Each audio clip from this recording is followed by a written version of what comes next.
ये सवाल आ रहा है कि ट्रंप जो है इंडिया के ऊपर 25% टैरिफ क्यों इम्पोज करना चाह रहा है, जो अभी पोस्टपोन कर दिया उन्होंने एक वीक के लिए। इसके मेजर कुछ रीजन्स है। एक तो है कि ट्रंप मेड इन यूएसए पे फोकस कर रहे हैं। तो मेड इन यूएसए के फोकस के लिए उनका टारगेट है कि इंपोर्ट्स को, यूएसए के इंपोर्ट्स को कम किया जाए। तो वो उसमें लगा हुआ है। इस वजह से पूरी दुनिया से, हर देशों से टैरिफ एग्रीमेंट्स वो कर रहा है, ट्रेड एग्रीमेंट। अब दूसरा रीजन से कि उसका टारगेट है कि जो उसका डेफिसिट्स है इंपोर्ट एक्सपोर्ट्स का, जिस कंट्री से उसका इंपोर्ट्स ज़्यादा हो रहा है उसको मिनिमाइज किया जाए। ठीक है।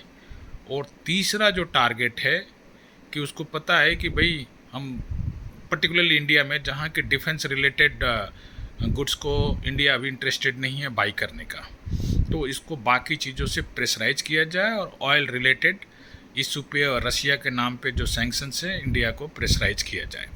तो वो अनसंट फालतू की बातें ट्रंप करता रहेगा। उसका टैक्टिस यही है कि हमारी गवर्नमेंट को प्रेशराइज किया जाए। अब हमारे लिए भी ऑप्शन है कि जो वर्ल्ड के बाकी कंट्रीज है, जहाँ कई जगह, जैसे हमने यूके से फ्री ट्रेड एग्रीमेंट्स किया, तो कई ऐसे कंट्री से फ्री ट्रेड एग्रीमेंट कर सकते हैं। रशिया और चाइना के साथ, रशिया तो हमारा एवरग्रीन फ्रेंड है, बट चाइना के साथ भी हाथ बढ़ा के, और जो ये ट्रम्प के टैक्टिस है, इसको, ट्रंप का टैक्टिस को फेल किया जा सकता है।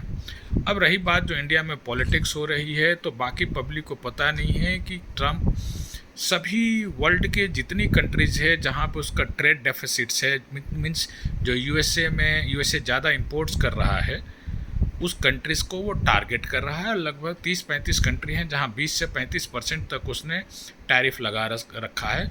इसमें ज़्यादा प्रॉब्लम इंडिया और चाइना को हो रहा है, क्योंकि ये दोनों कंट्रीज़ ज़्यादा एक्सपोर्ट्स करते हैं यूएसए को, मीन्स यूएसए का इंपोर्ट इनसे ज़्यादा है, तो उनका जो है डेफिसिट ज़्यादा है। तो ये पूरा गेम प्लान जो है, ये रेवेन्यू का है, बिजनेस का है। और इसका तीसरा रीज़न ये है कि यूएसए का जो डेट है, जो उसका लोन है, कर्ज है, वो उसके जीडीपी से 120% ज़्यादा है।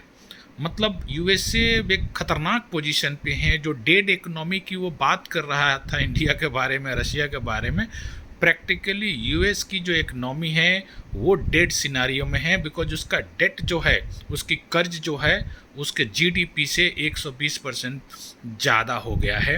और ये सारे रीजन से कि वो बहुत फालतू के स्टेटमेंट दे रहे हैं। और इंडिया में तो आपको पता है हमारे पास ऐसे ऐसे पप्पू पड़े हुए जो उसके स्टेटमेंट को ओन कर रहे हैं, जबकि बाकी कांग्रेस के मैच्योर लीडर उसको डिनाई कर रहे हैं।